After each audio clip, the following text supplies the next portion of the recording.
mperutse kubana nawe ari umwana muto gutya atandika baby class. Nankunda mbana nawe, nankunda mbera umwana mwiza, aho atabaye mwiza nkamuhana. Bisi ndagushima mukobwa, wibare kubutwicaje. Ndagushimye mugende aho ugiye naho habi wanyu nkuko wabaga hano. Ububahe bakubera ababyeyi, icyo utazi ubabaze. Bisi muhaye inka ayikuraze n'umugabo wawe.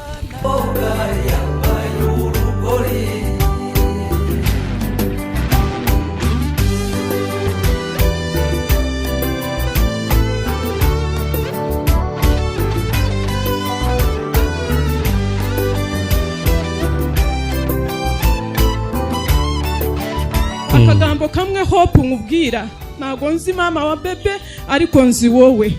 Nankunda n'umwana mutoya n'ibyara rya Jeni rya kane. Uzaturerere neza mukobwa. Nankunda n'umwana, uzamufashe Kampala, umufate ku kuboko. Bebe muhungu mwiza, kuko utangojeje isoni numvugisha ubusa.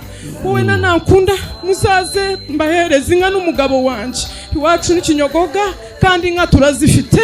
Imana yo mwijuru ibaha umugisha.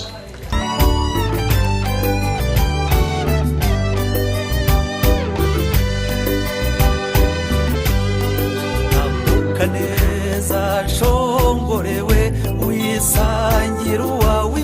Bisi Imana yibare bw'uyu munsi wawe mukobwa.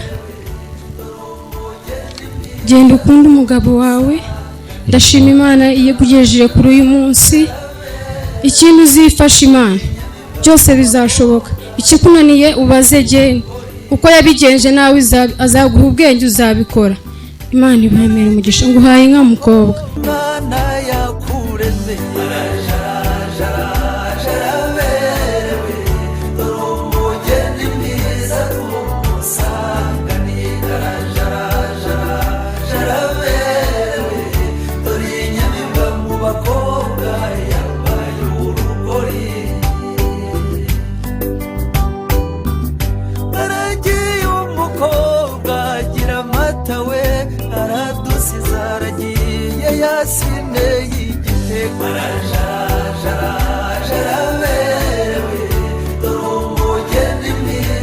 Nankunda wibare iki ni ikidara cya kabiri ahangaha. Bashiki banjye mwibare cyane. Icyo mbashimira ni iki ngiki. Ubu na data harera nezerewe. Mwibare kwikunda, mukankunda, mukanyubaha, mukasiga ahangaha mukasanga ameze neza. Nimumere nabi nitutatane. Mwibare cyane.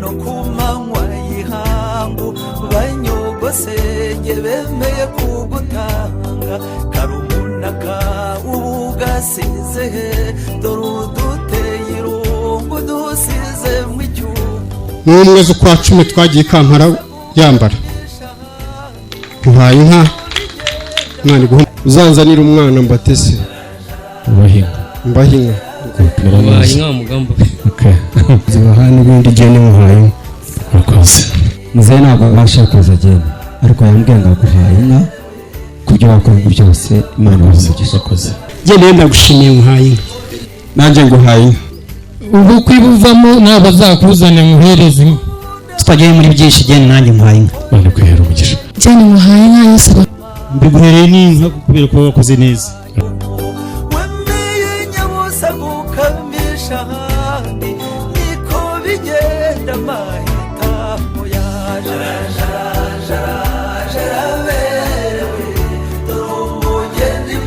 nanjye nguhaye inka kubw'ubukwe bw'umwana wawe Imana ibamere umugisha ubwo ngabo muhete buri bugiye ubwo ngabo muhete zimprotekije amen amen nakwende nitubaho inka tuzazihana Imana ibamere umugisha nanjye nguhaye inka akoze Jeni nguhaye inka kandi ndayikuraze akoze nankunda inka ntarayiguhaye none uyu munsi ndaguye gutangira n'umugabo wawe. Ariko data yanegetse arantuma ngo ngubanze inka dutangire ubucuti.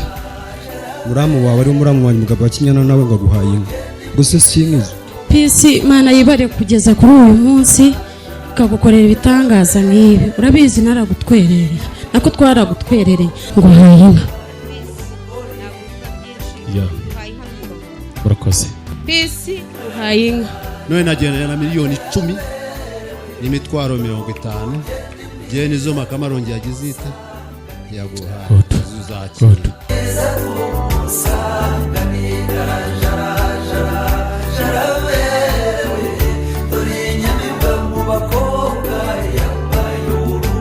Nankunda ndagushimye mukobwa wanjye. Wibare kutwicaza mu kitara cyawe. Twanezerewe kubw'ikidari. Nicaye mu kidara cya musaza wawe. None uyu munsi nicaye mu cyaro. Nk'ukuntu nari nababaye ko muzehe atari bukicaremo. Imana ikagikora ikakicaramo. Tukahabana kuko nitwe twakubyaye babiri. So yarakubyaye agenda ariko muzehe arahasigara. Wibare kutadushwaza. Wibare kutadukoza isoni. Wibare ariko Imana niyo yabikoze yarabitangira none irabihendeye. Ngo haye inka mukobwa wanjye nziza zagushimisha zagutetesha n'umugabo wawe. Imana ibagire. Jeni ndagushimiye wibare kutubera umugore muzima ngo haye inka.